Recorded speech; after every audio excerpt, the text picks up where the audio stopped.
Hello, James again from the 11 Plus Tutors.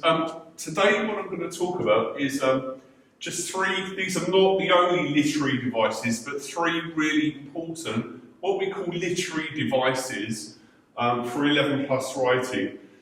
These things add the sparkle, the spice to someone's piece of writing. It really would push an average piece of writing up to the top, you know. These two especially, metaphors and personification. So let's start with the simile. Now, in principle, I wouldn't say this is a particularly advanced literary technique. I believe that kids get taught this stuff in sort of year 3 at school. But coming up with imaginative similes is somewhere where children can push the envelope. So what is a simile? Well, I always say to kids, you know, if you look at the root here, simile, similar. So you're comparing something where there's something similar, a similar attribute somewhere else. So let's look at the example. The clouds were like balls of cotton wool. Now the key word here is like, and we're making a comparison between two things. These things should not be too closely related. They should be different. But there should be one thing that is similar about them that we can compare. So we're trying to convey a comparison. The clouds were like balls of cotton wool. We say to kids, these are comparisons using the keywords as and like.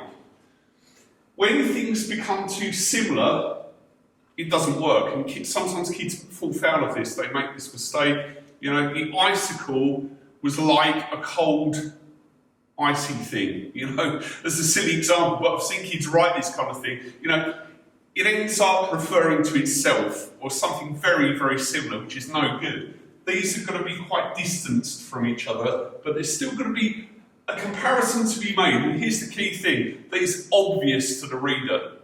That's another thing that people fall foul of. Sometimes the comparison they're making it's spurious, it's not obvious to the reader, so it must be obvious to the reader. When we come to metaphors, this is something that kids get taught at school, they do exercises on it, but they don't implement it in their own writing. And this is really powerful. This is one of the only literary devices which is actually named in the CSSE marking sheet. So it's very, very important, and it's definitely worth more weight than a simile, definitely. Kids get taught off-the-shelf metaphors, but what we need to do is get them to understand how to create their own imaginative metaphors, so they're not using the same one as the next kid. That's important. They've got to be original metaphors. What do I say to children who are struggling to come up with this? Is start with the simile, take out the as a like, and literally say, is that thing? If they follow that rule, it works. So the clouds were balls of cotton wool. And I would say to kids, this is an act of bravery. Okay, you've got to do something that might seem unnatural to you. You've got to replace as or like, literally state that it is that thing. But it's essentially doing the same job as a simile. That's really important. And again, this is important. The two things that we're comparing, clouds and cotton wool, they should be distanced from each other, two completely different things, but there has to be one thing about them that's similar, or a couple of things that's similar. So then we come to personification. If you look at the root word person, if we personify something, we talk about it as if it's a person, a human being. Kids always get taught these off-the-shelf ones at school, and I always say that's, you know, it's dangerous ground to use those in the exam because every other kid will be doing it. Things like the leaves danced in the wind, you know, that is a classic one that many, many kids have told me they've been taught at school and they use that one. Kids need to understand, again, how they can create their own original piece of personification. I would say the easy hack that I have is to give an object an emotion, because clearly any inanimate object is incapable of the very human-specific emotions.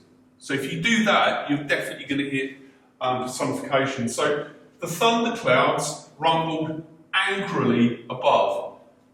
So this is a thing. This is a human emotion. But it makes it obvious to the reader what we're trying to say. we're kind of reflecting our own emotions on the object. Children can definitely understand that. I would say things like the shy chair stood in the corner, the arrogant skyscraper stood in the skyline. So that's an easy way that kids can grab onto something. They need, you know, a mental hook, they can grab onto something quickly in an exam and be able to produce this stuff. Definitely these two. You can still get a really high mark, probably without even using this. But I would say this is good. If we can come up with original similes, that's great. I hope you've really enjoyed this today. I look forward to seeing you next time. Goodbye.